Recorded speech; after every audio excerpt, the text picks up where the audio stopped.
Nah, kita mulai dari sejarahnya. Sejarahnya itu rumor yang pertama adalah dari Panini. Gue jelek jadinya ya gitulah. Selir dari Kaisar Xiao Pao Chuan di negara Qi Selatan sekitar tahun 500-an Masehi. Nah, tapi ini tidak terbukti. Hanya ada catatan atau novel or cerita yang mengatakan bahwa si Kaisar memuji si Panini ini karena dia menari dengan begitu indahnya dan dia selalu menari dengan kaki telanjang. Which is pada saat itu menari dengan kaki telanjang itu tidak umum, tapi mungkin karena memang si Panini ini memang jago banget menarinya, sehingga dengan adanya kaki telanjang sama aja sih kayak orang sini kalau kita semuanya serba tertutup, maka kita membayangkan yang enggak. Begitu dibuka kakinya sedikit aja kayaknya langsung wow. Nah, mungkin ke arah sana maksudnya, intentionnya. Tapi hal ini cuma bentuknya cerita, jadi tidak ada terbukti bahwa si Panini ini mempunyai kaki yang kecil gitu. Hanya dipuji-puji sama si Kaisar Xiao Paochuan ini bahwa setiap kali si Panini menari, maka lotus itu akan bertumbuh di bawah kakinya. Nah, jadi pujiannya itu tinggi langit gitu. Tapi yang menjadi bukti pertama bahwa adanya kaki yang kecil dan sangat dihormati dan sangat diidam-idamkan orang, itu adalah pada 5 abad sesudahnya, yaitu pada diri Yaoniang, selir dari kaisarnya Li Yi waktu di Tang Selatan. Jadi kaisar dari Tang Selatan. Yaoniang ini juga sangat pintar menari, dan kalau dari bacaan di wiki lah, terus kemudian di bagian cerita-cerita barat, maksudnya sama orang-orang barat, itu dianggapnya bahwa si Kaisar Li ini punya semacam yang kita sebut kalau dalam bahasa Inggris itu adalah fetish, keinginan yang menggebu-gebu tapi aneh mengenai kaki wanita. Jadi dia kepengen si Yaoniang ini menari dengan kaki yang diikat. Kakinya itu diikat sampai dia harus menari itu pada ujung-ujung kakinya kayak orang nari balet. Jadi tiptoe gitu kan. Jadi di atas jari-jari kaki. Entah kenapa si Kaisar ini senang kalau si Yaoniang itu menari seperti itu. Jadi Yaoniang itu bukannya dari kecil kemudian kakinya dibebat, diikat, enggak, tapi memang disuruh sama si Kaisar untuk membebat kakinya yang udah pasti udah mature, udah bagus kakinya, itu kemudian diikat justru supaya dia menarinya ala-ala balet. Terus kemudian bukti berikutnya itu tercantum dalam puisinya Su Tongpo di abad 10. Jadi memang pada waktu itu sudah mulai ada ikat-ikat kaki. Jadi ini sejarah pertamanya. Ini yang saya dapat gambarnya cuma si Panini doang. Yaoniang itu nggak dapat gambarnya. Kalau tadi kita bicara mengenai sejarahnya, di sini kita bicara mengenai komplainnya. Jadi sepanjang sejarahnya dia mulai berkembang dari abad ke-10, abad 13 aja udah ada orang yang mencela gitu kan. Jadi sebenarnya sepanjang sejarah sampai dia kemudian mati di abad 19,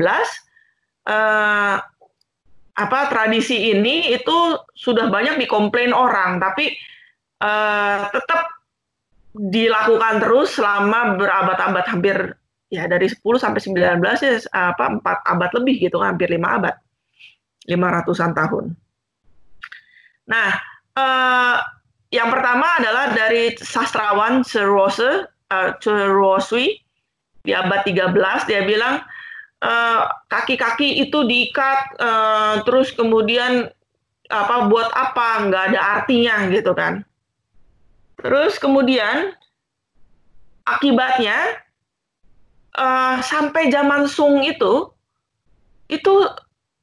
biasanya cewek-cewek istana atau bahkan banyak permasyuri atau selir-selir kaisar itu didapat dari penari. Karena dianggap kalau tariannya indah, tariannya gemulai, terus kemudian ceweknya juga kebetulan masih ada tampang lah ya, cakep gitu kan. Nggak susah mereka untuk naik tingkat, naik jabatan, kemudian menjadi selir raja atau bahkan kalau syukur-syukur jadi permaisuri. Tapi sejak adanya ini dari dinasti Tang sampai kemudian Ming itu meluas sekali, cewek-cewek udah nggak ada yang banyak bisa nari. Makanya akhirnya kemudian baru mulai ada penari-penari lagi zaman dinasti Qing. Yang jelas-jelas si Manchu itu, para Manchu itu memang tidak melakukan pengikatan kaki. Terus tahun 1638 berusaha dilarang oleh Hong Taiji. Ini pada zaman awalnya Qing, ya. Terus kemudian tahun 9, nah ini yang dua ini 1638 dan 1664 itu ini bahkan kaisarnya sendiri yang mengeluarkan perintah larangan. Cuman masalahnya nggak ada yang patuhin. Jadi diusaha dilarang sama bahkan oleh Kangxi juga, tapi nggak ada gunanya. Lalu mereka kenapa sih bisa melarang-melarang gitu? Saya belum baca ediknya itu seperti apa, keputusannya seperti apa. Tapi rasa-rasanya sih bukannya karena mereka pro sama wanita, itu sudah pasti. Bukannya karena kemudian mereka merasa kasihan sama perempuan Han yang diikat kakinya, itu juga nggak mungkin.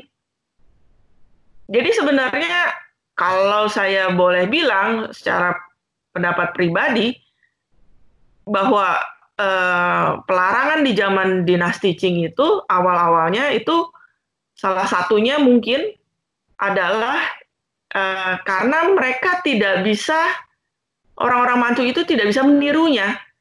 Jadi masih ada perbedaan antara Han dengan Manchu akibat perbedaan kakinya.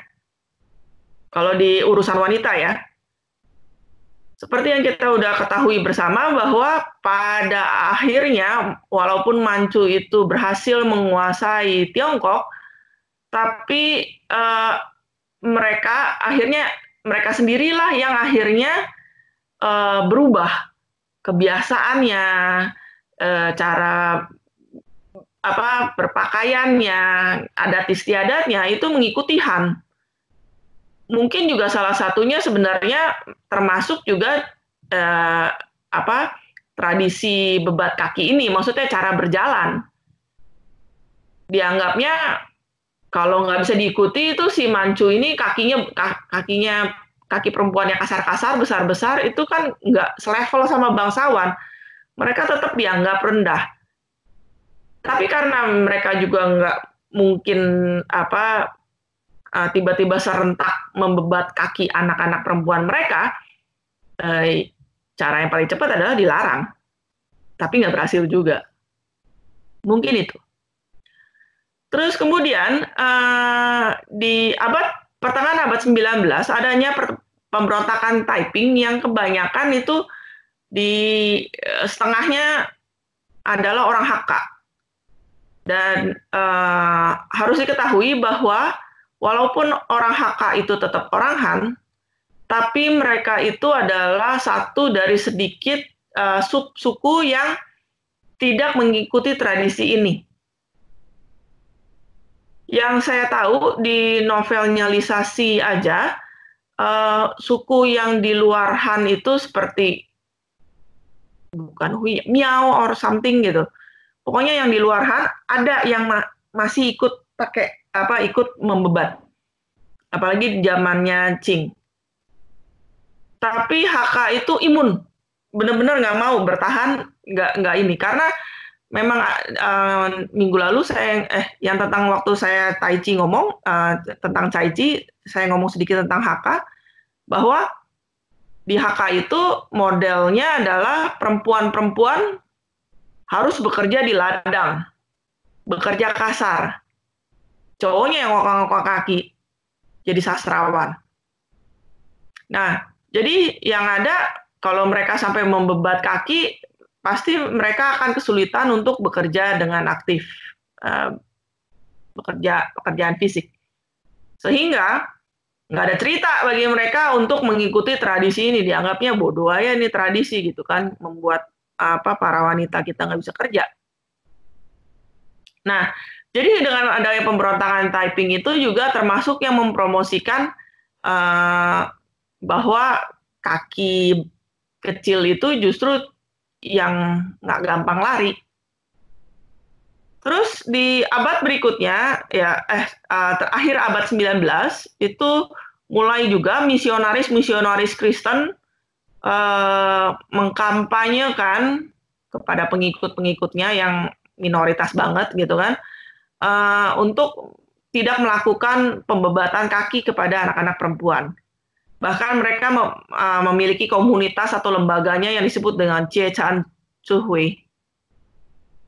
Dan yang terakhir, Kang Youwei juga mencanangkan di Kanton Anti-Food Binding Society. Nah, mulai dari sejak saat itulah, karena sudah mulai modern kan, dinasti Qing udah runtuh, sampai kemudian ke abad modern, maka perlahan-lahan orang-orang Tiongkok itu meninggalkan adat istiadat ini. Dan mereka meninggalkannya itu bukan karena terpaksa, tapi dipaksa keadaan. Pada waktu awal-awal komunis sudah masuk ke dalam Tiongkok, maka salah satu kampanye mereka itu kan adalah menghilangkan gap antara batas antara kebangsawanan orang kaya dengan orang-orang yang orang-orang biasa gitu kan. Dan salah satu penandanya itu adalah kaki kecil. Lu kalau kaki kecil berarti kan lu kelasnya bangsawan atau kelasnya orang kaya. So makanya habis itu nggak ada lagi yang berani mau mengikat kaki untuk anak yang masih mungkin pada waktu itu masih kecil. Takutnya mereka dianggap bangsawan. Kalau yang sudah terjadi ya misalnya pada waktu komunis masuk itu mereka sudah remaja, mereka sudah menikah, ya itu kan apa boleh buat, ya terima aja hukumannya gitu kan. Tapi kalau anak kecil mereka nggak berani. Jadi makanya perlahan-lahan adat tersebut hilang. Terus belum lagi kan masa-masa itu perang dengan Jepang, perang dengan antara nasionalis dengan komunis, itu semua kan membuat banyak pergerakan movement migrasi kemana-mana gitu kan, lari ke sini ke sana gitu kan, tergantung situasi politik. Jadi sangat riskan sekali kalau mereka masih melakukan food binding kepada anak-anak mereka yang usianya sudah cukup. Next. Jadi tujuannya apa sih itu sebenarnya ini food binding ini? Secara perlahan-lahan, jadi nggak langsung sih gitu kan, tapi mengingat adanya si Younyang, Panini gitu kan, bahwa perempuan-perempuan yang sangat-sangat cantik ini, kemudian yang lemah gemulai, kemudian pintar menari, dan seterusnya itu dianggap adalah standar keindahan yang tertinggi, dan biasanya mereka itu kemudian baik pada masa hidupnya itu kemudian dijadikan story lah, insta story lah di mana-mana gitu kan, banyak yang rakyat atau si rajanya bikin puisi mengenai istrinya itu, terus kemudian word of mouth, dari mulut ke mulut itu disebarkan kemana-mana, terus kemudian orang-orang biasa jadi tahu gosip-gosip yang beredar, bahkan sampai orangnya sendiri sudah meninggal, maka seni mengenai tokoh tersebut itu masih aja terus, cerita rakyatnya terus menyebar. Masih ingat nggak si Yonyang? Masih ingat nggak si Panini mengenai kaki mereka yang kecil, langkah mereka yang ringan, dan seterusnya. Itu semua ditulis. Mungkin kalau digambar juga gambar khas Tiongkok itu kan yang hitam putih atau berwarna pun itu tidak ada detil-detil yang menggambarkan lemah gemulainya wanita atau kaki kecil atau apa. Tapi yang banyak beredar itu adalah justru puisi-puisi dan yang memuji-muji, memuja-muja perempuan-perempuan ini dan kakinya yang kecil. Dan kadang-kadang kayak kemarin Polio bilang tentang bagaimana puisi-puisi itu kemudian sangat heboh, sangat mendalam lah ya di dalam kehidupan sehari-hari orang Tiongkok, sehingga apa yang nyair mau itu adalah kata-kata yang benar-benar mereka percayai. Akhirnya mereka merasa terinspirasi untuk mengikuti tren tersebut gitu. Jadi akibat banyaknya puisi-puisi mengenai kecantikan yang luar biasa, kecilnya kaki mereka, bisa telapak tangannya gitu kan, bagaimana pinggul mereka berdan, itu semuanya bagi cowok itu pasti akan menimbulkan fantasi. Bagi perempuan, itu adalah suatu standar yang mereka ingin capai. So, jadi kita nggak bisa bilang juga, kalau di luar sana, saya selalu bilangnya, kenapa sampai ada tradisi yang sangat barbar ini? Saya bilang lagi-lagi memang laki-laki punya urusan. Kalau mereka nggak mengeluh-elukan sampai sebegitu tingginya, perempuan-perempuan yang berkaki kecil ini, fantasinya tuh nggak melayang mentok sampai langit gitu loh. Tapi hal-hal tersebut sudah terjadi, maka ini menjadi standar keindahan. Terus kemudian setelah beberapa waktu, 50-100 tahun kemudian mungkin, ini menjadi standar sosialita. Jadi kita bisa bayangkan kalau misalnya cewek-cewek berkumpul, terus kemudian mereka mengedar-ngedarkan gosip, terutama gosip yang paling standar itu adalah anak siapa yang sudah siap dikawinkan. Dan gue punya anak laki-laki, siapa yang mau gue jodohin. Gitu kan? Nah, maka yang dideskripsikan mengenai si calon jodoh ini bukannya alisnya bagai lembayung senja, matanya bagai kuaci mungkin gitu kan. Tapi kakinya itu besarannya adalah berapa fen. Langsung, oh wow kecil sekali, pasti dia cantik. Itu aja, cukup. Nah, terus kemudian kemudian itu meningkat menjadi status sosial. Jadi pada zaman Ming itu kemudian bukan hanya bangsawan doang yang boleh membuat anak perempuannya berkaki kecil, tapi semua orang kaya atau siapapun yang mau itu punya hak masing-masing untuk membuat kaki anaknya kecil. Dan begitu anaknya berhasil kecil kakinya, maka mereka juga kalau di luar itu, di luar rumah gitu kan, jalan aja nih gitu kan, atau naik, ya pas banyakan juga naik ini kan, jalannya susah, naik kereta kayak gitu kan, atau pakai tanduk gitu. Itu langsung dipanggilnya my lady. Nggak peduli dia siapa. Ya kalau dalam bahasa Inggrisnya my lady lah gitu kan. Nah, jadi ada jaminan status bahwa perempuan itu kemudian adalah orang-orang perempuan yang berkaki kecil ini adalah orang-orang yang punya harga diri tinggi. Nah, saya loncat ke bawahnya, patuh, chastity, maksudnya mengurung diri, kalau yang belum sebelum kawin itu dipingit. Nah, dipingit, jadi dia pasti murni, jadi dia pasti perawan, dia belum pernah laki-laki dan sebagainya. Status dia tinggi. Walaupun mungkin dia juga masih emaknya, bapaknya masih ngutang di warung.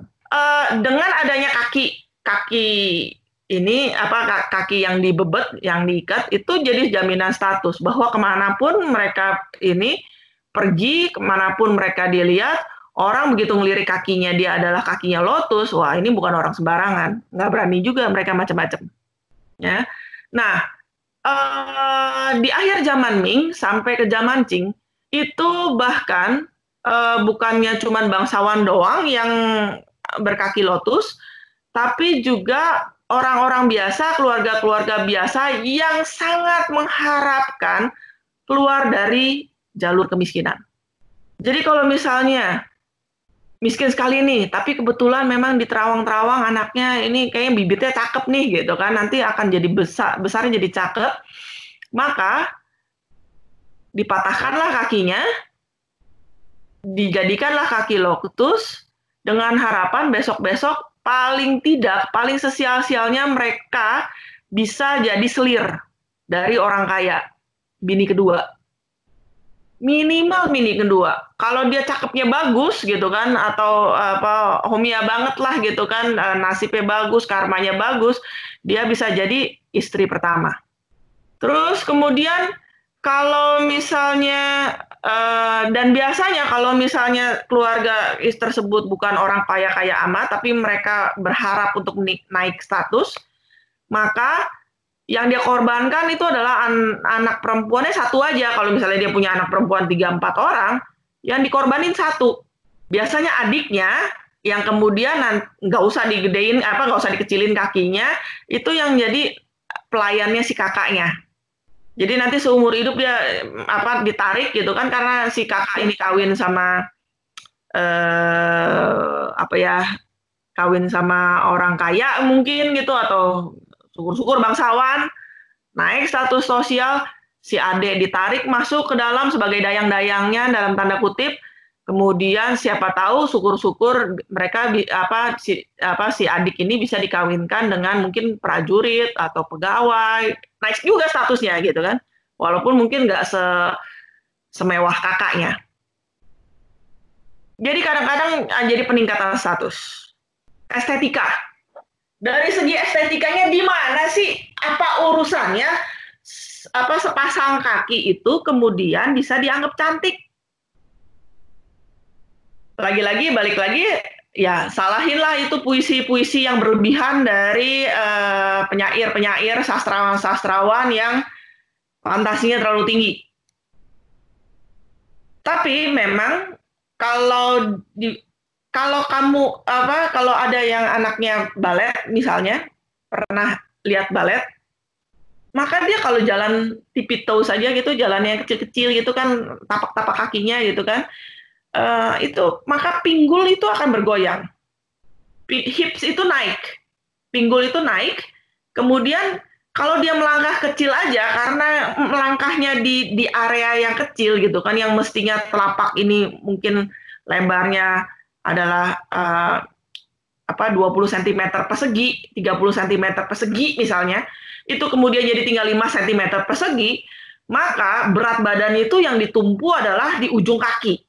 Nah, kalau berat badan ditumpu di ujung kaki, begitu kita melangkah agak panjang lebaran dikit gitu kan ke depan, maka pinggul kita itu harus berpindah titik tumpu, sehingga pasti bergoyang pinggulnya. Jadi terus kemudian jalannya itu kan berjinjit gitu kan, karena di ujung kaki, di ujung ujung-ujung kaki lah. Jadi eh, otomatis kita nggak bisa melangkah yang jauh gitu kan, nggak bisa gitu kan apa apa jalan kayak tentara gitu kan dengan langkah yang panjang-panjang. Sehingga pasti langkahnya kecil-kecil gitu kan. Jadi jalannya berjinjit-jinjit kayak orang melayang. Setahu saya memang ada banyak-banyak banyaklah puisi yang bilang atau bahwa salah satu karakteristik cewek cantik itu adalah jalannya seperti Dewi melayang, gitu kan? Jadi eh, kalau dulu penari itu kan ada tuh di film-film, saya lupa film-film silat lah ya, yang di mana bahwa salah satu cara mereka menggodok penari itu adalah memakaikan kerincingan di kaki. Itu di Tiongkok ya iya, di India ya iya, pokoknya Timur Tengah pun ya iya, rata-rata di Asia kan begitu.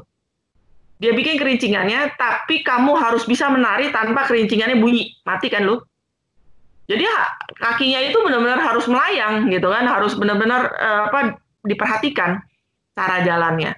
Nah itu menurut laki-laki itu cara jalannya yang sangat halus seperti ini itu seperti Dewi nggak menggerakkan kaki gitu, itu adalah sesuatu hal yang indah. Terus langkah kecilnya itu hati-hati gitu kan, selalu kalau jalan dipapah orang gitu kan, itu kelihatan lemah gemulai. Adalah tipe-tipe lelaki yang kalau melihat cewek itu damsel in distress gitu kan, perempuan-perempuan yang lemah, putri-putri yang harus ditolong, itu langsung kejantanannya, maksudnya uh, maunya nolong gitu loh. Langsung merasa dia itu adalah hebat, pride-nya besar, egoisnya meningkat dan sebagainya. Jadi dengan kelihatan cewek-cewek ini adalah lemah lembut, lemah lunglai, dan lemah gemulai, maka diharapkan bahwa mereka ini adalah makhluk-makhluk yang tidak berdaya, yang harus ditolong, dan laki-laki itu adalah superhero-nya. Nah, prosesnya. Nah, untuk memahami foto, foto di sini agak-agak ini ya, grafik sekali. Jadi, coba masing-masing di rumah saya pandu untuk memahaminya lewat gerakan tangan. Ya, pertama, coba tangan kita telapaknya itu di bawah ya, terus kita taruh di ya terserah mau di meja kayak gitu kan, mau di bangku kayak, pokoknya di tempat yang flat gitu kan, di tempat yang flat ya. Ayo kita praktekin sama-sama. Kemudian ini kan anggap aja kita kaki. Jadi kita punya lengan itu kan tegak lurus terhadap telapak kaki. Jadi lengan kita ini kan tegak lurus terhadap telapak tangan. Kemudian naikkan sedikit tangannya sampai melayang. Terus kemudian kita tekuk 4 jari kita, mulai dari jari telunjuk sampai jari kelingking itu ke dalam. Jadi kita mengepal. Ya, mengepal, terus kemudian jempolnya tetap di luar, jangan di dalam. Jempolnya itu kemudian lurus ke bawah. Nah, terus taruhlah kepalan tangan kita itu tegak lurus, jempolnya tetap ke bawah, agak ke depan dikit, agak melengkung ke depan dikit. Jadi buku-buku jari kita yang tengah itu adanya di bawah. Itulah telapaknya kita, ya. Nah, jadi bisa dibayangkan bahwa dengan menekuk jari telunjuk sampai ke kelingking ke dalam, itu otomatis lengan kita makin tinggi dikit dibandingkan pada waktu tangan kita terbuka. Betul? Nah, jadi pasti lebih tinggi. Jadi kesannya tuh dengan mematahkan kaki, paling tidak cewek-cewek itu lebih tinggi sekitar 5 cm dari kalau kakinya flat. Itu nomor 1. Nomor dua, ya, 3 sampai 5 cm tergantung panjang jari kita ya. Terus kedua, kalau kita apa tangan kita terbuka, maka jari-jari kita dari ujung sampai jari tengah, dari ujung telapak sampai jari tengah itu sekitar 10 cm. 15 cm. Tapi begitu kita mengepal, maka dari ujung telapak sampai ke buku jari kita yang tengah itu cuma 5 cm. Begitulah yang dikejar sama orang-orang ini. Nah, prosesnya. Jadi yang pertama, ini dilakukan pada anak, kalau menurut novelnya Silisasi, dan saya rasa dia risetnya juga besar sekali, itu adalah sekitar umur 7-8 tahun. Tapi kalau lihat di wiki, di BBC, di ini, itu bisa turun lagi sekitar 4-5 tahun. Tapi kalau saya sendiri pribadi ditanya yang mana yang benar, saya rasa antara 6, 7, 8 tahun. Kalau 4-5 tahun kakinya masih lemah. Memang lebih gampang dipatahin, tapi dibentuknya jadi nggak keruan. Ya. Jadi biasanya mereka mulai pada anak itu umur 6, 7, 8 tahun. Nomor 1, karena pada waktu itu anak sudah cukup berlari, jadi kakinya kuat. Maksudnya bukan kaki, telapak kakinya ya, tapi betisnya, tungkainya itu kuat. Karena udah banyak jalan, udah banyak lari. Kalau umur 4-5 tahun mereka baru selesai latihan berjalan kan. Umur 2-3 tahun mereka baru mulai jalan kan. Namanya anak bayi gitu kan, masih balita. Jadi biasanya di atas balita baru kaki mereka kuat, mereka sudah puaslah lari-larian. Jadi tungkai dan kakinya, betis dan kakinya itu semuanya udah kuat. Terus kemudian kalau di novelnya Lisasi, dia bilang kakinya itu harus dipatahkan sama ibunya. Tapi kalau di Wikipedia dan lain-lain itu mereka biasanya ngomongnya adalah profesional. Jadi nggak sembarang. Karena dianggap ibunya itu pasti tidak cukup sampai hati untuk mematahkan kaki anaknya. Nanti patahnya nggak beraturan. Tapi yang pasti memang harus dipatahkan. Kalau di novelnya Lisasi itu dia ngomongnya harus dipatahkan oleh ibu karena ibu yang paling tahu yang tahu sampai sejauh mana dia harus membuat kaki anaknya patah tapi dengan kasih sayang. Karena dia sudah tahu tujuannya buat apa. Karena tujuannya demi keluarga. Nah, jadi biasanya yang dipatahkan itu adalah di 2 tempat. Makanya yang dipatahkan adalah yang pertama tadi saya suruh tekuk kaki, tekuk jari-jari tangan. Itu yang dipatahin duluan. Jari tangan. Ditekuk masuk ke dalam, terus kedua, dia mematahkan pergelangan. Sehingga dia nekuknya ke atas. Sehingga menguncup. Jadi kalau dilihat di gambar-gambar ini, nah, di gambar yang ini kelihatan ada tekukannya. Nah, di sini kelihatan ada tekukannya. Ya kan? Nah, ini ditekuk. Jadi ini patahin. Jadi yang lengkungan ini dipatahin dulu, jari kaki dipatahin dulu, habis itu lengkungan ini yang dipatahin. Karena inilah yang nantinya semestinya itu adalah kakinya melebar ke depan. Tapi ini dipatahin supaya turun ke bawah. Terus kemudian yang saya tahu lagi bahwa mereka punya. Nah, ini jadi kaki biasa, ini hasilnya setelah dipatahkan. Langsung mengecil berapa senti. Jadi bahkan mereka punya level-levelnya.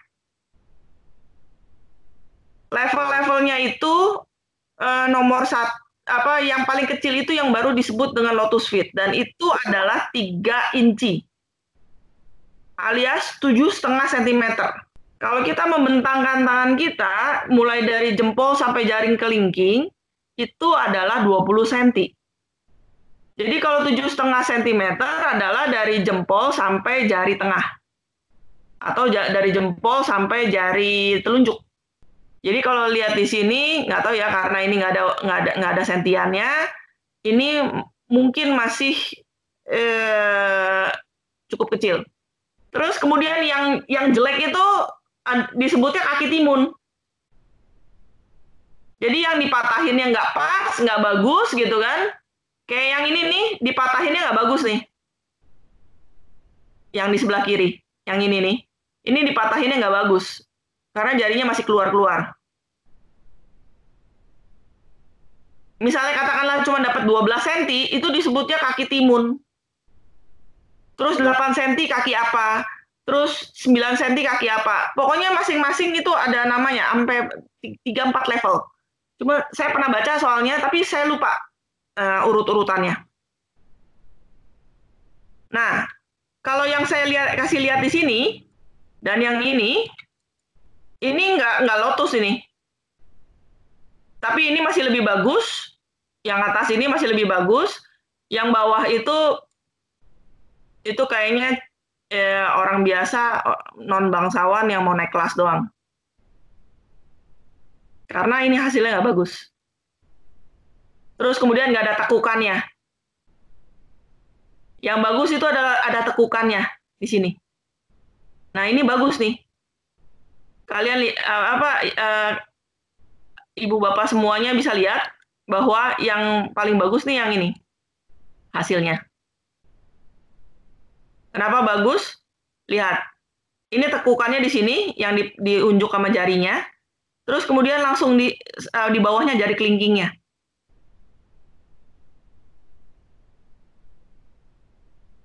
Ya. Nah, saya balikin lagi. Setelah dipatahkan, ya 2 kali gitu, kakinya kemudian direndam dengan rempah-rempah dan darah binatang. Biasanya kalau dia patahinnya bagus, itu kemudian yang paling gampang adalah si anaknya pingsan lah gitu kan, saking nggak tahan sakit gitu kan, pingsan. Jadi itu begitu dia sadar kakinya udah dibebet, udah diinin. Kukunya kemudian dibersihkan dan dipotong sejauh mungkin, bahkan kayaknya mungkin bisa dicabut gitu kan, sampai yang bisa mereka tahan tapi nggak menimbulkan nanah dan sebagainya. Terus kemudian habis itu diikat. Nah, diikatnya itu modelnya pakai kayak angka 8. Jadi kiri, kanan, atas, bawah, kiri, kanan, atas, bawah gitu. Terus gitu. Kainnya itu 3 meter kali 5 cm. Itu udah direndam sama ramuan yang sama. Nah, habis itu biasanya kemudian setiap hari selama sebulan itu harus diganti.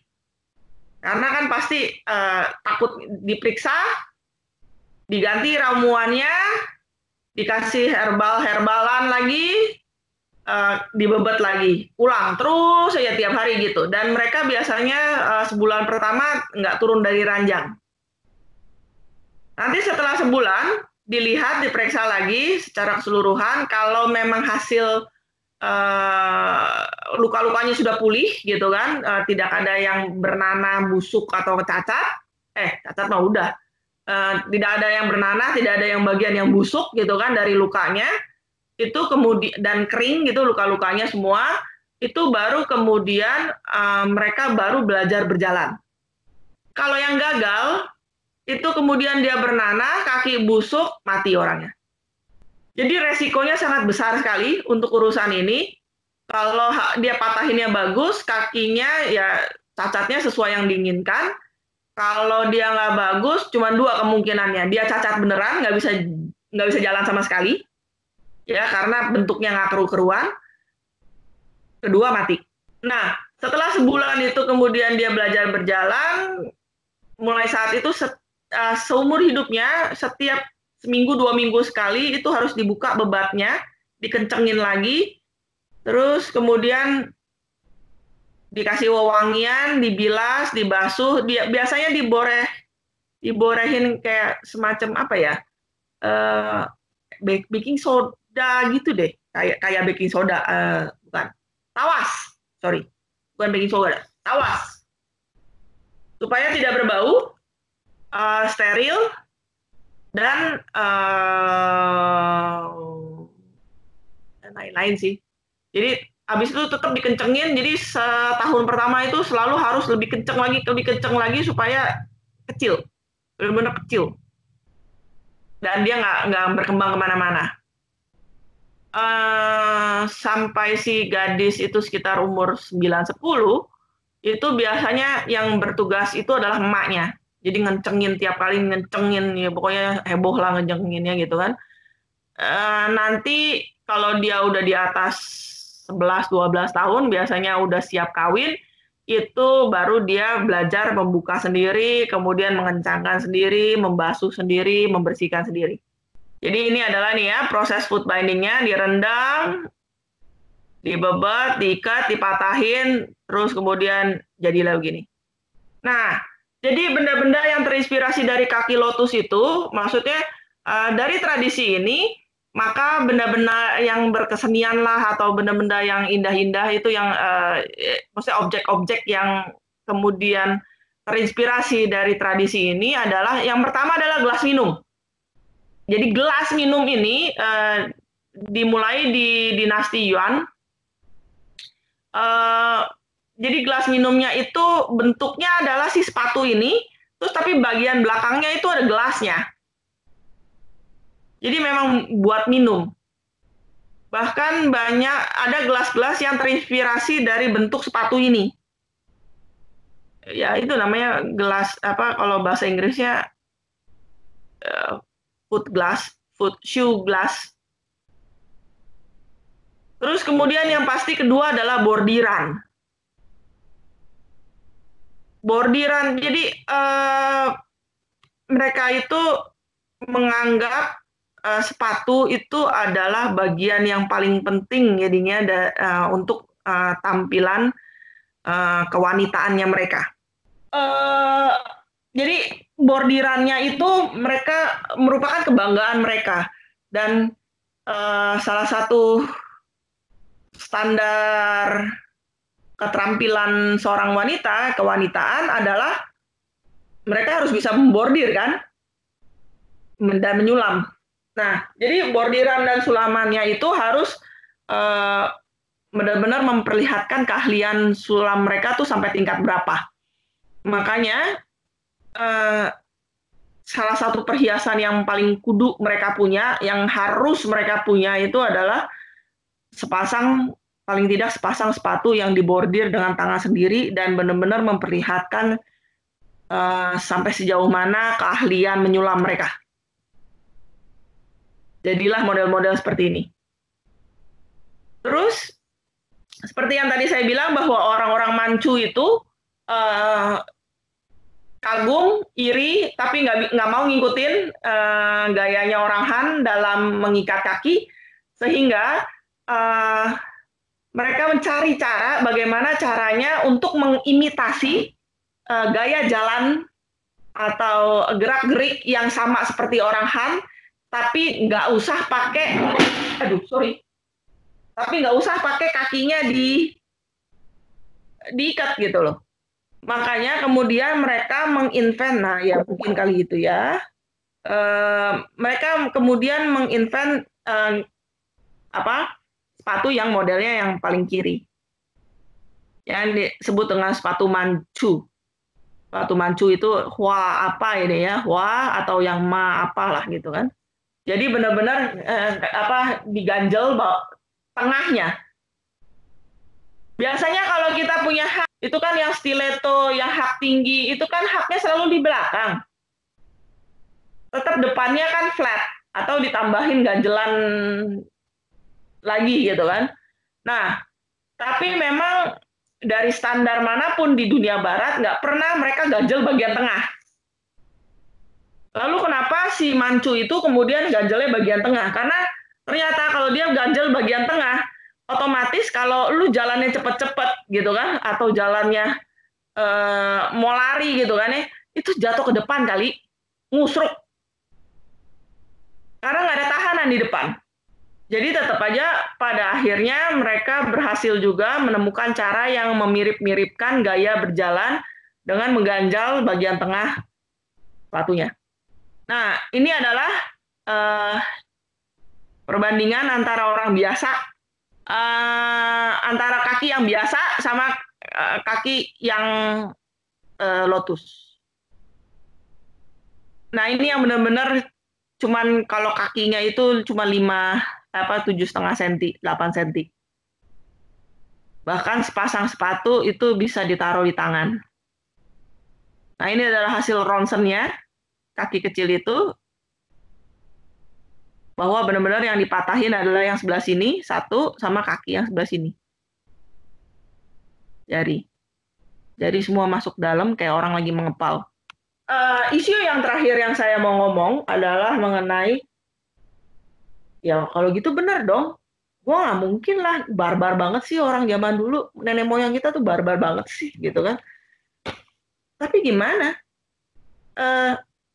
Makanya saya selalu sarankan kalau misalnya kita, ya katakanlah misalnya suatu saat kita semua ini berdebat dengan orang-orang di luar sana yang belum memahami adat istiadat kita gitu kan. Saya selalu bilang saya selalu berdebat sama orang yang cuman judging, menghakimi dengan mengatakan barbar lah apa. Saya bilang lu harus hidup zaman itu dulu. Jangan pakai standar orang modern sekarang. Kalau pakai standar keadaan sekarang, kehidupan yang sekarang, siapa juga yang mau? Lu gile aja. Gue aja juga nggak mau. Tapi gue nggak mau, belum tentu gue bilang bahwa apa yang dilakukan oleh leluhur kita itu barbar gitu loh.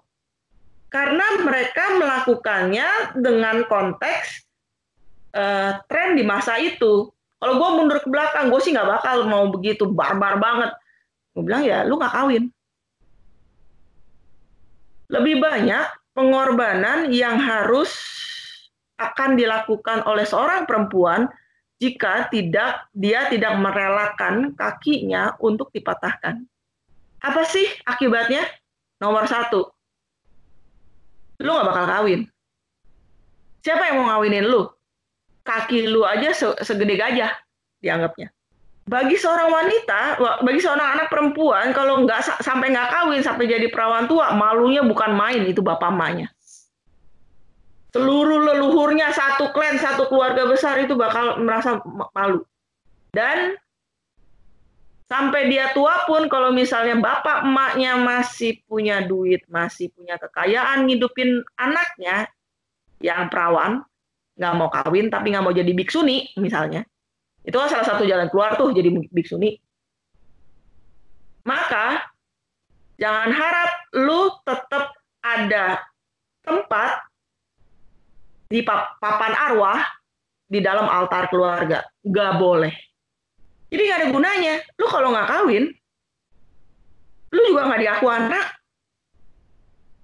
Diusir-usir iya. Terus kemudian, kalau kita nggak melakukannya atau nggak sampai hati melakukannya, maka jangan mengharapkan lu kawin sama orang kaya gitu kan. Kalau misalnya kita punya anak terus kemudian tidak kita patahkan kakinya karena sayang, bla bla bla bla bla bla, maka itu anak nomor 1 ya itu kan tidak bisa kawin. Nomor 2, kalaupun dia kawin, dia akan kawin cuman dengan kaum petani yang kerjanya pokoknya kerja fisik aja. Itu kan berarti nomor 1 keluarga lu turun derajat, nomor 2 kalau punya duit ya. Kalau misalnya sama-sama miskin ya lu nggak naik pangkat lah istilahnya. Dan anak lu pasti suruh kerja, lebih nggak sayang lagi kan lu sama anak lu. Kalau pada akhirnya sampai lu mati, sampai mereka tua, itu mereka harus bekerja keras untuk keluarga suaminya. Kalau misalnya kamu miskin, berharap kehidupan yang lebih baik, lu matahin kaki anak 1 aja, kalau berhasil dan itu anak kebetulan lumayan lah tampangnya gitu kan, cakep, kelakuan baik dan pinter ini itu dan segala macamnya, pokoknya sesuai standar, maka minimal dia jadi bini kedua di keluarga yang kaya. Otomatis seluruh anak sanak saudara keluarga si perempuan itu keangkat. Paling tidak satu generasi itu udah aman terjamin.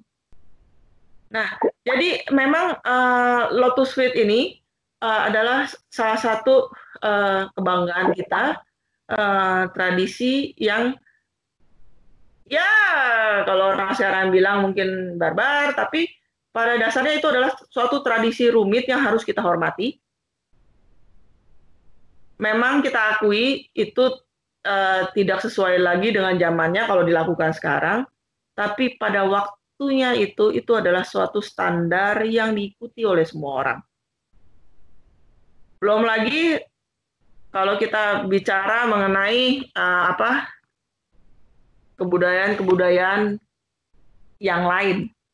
Oke, kalau saya sih sampai di sini dulu.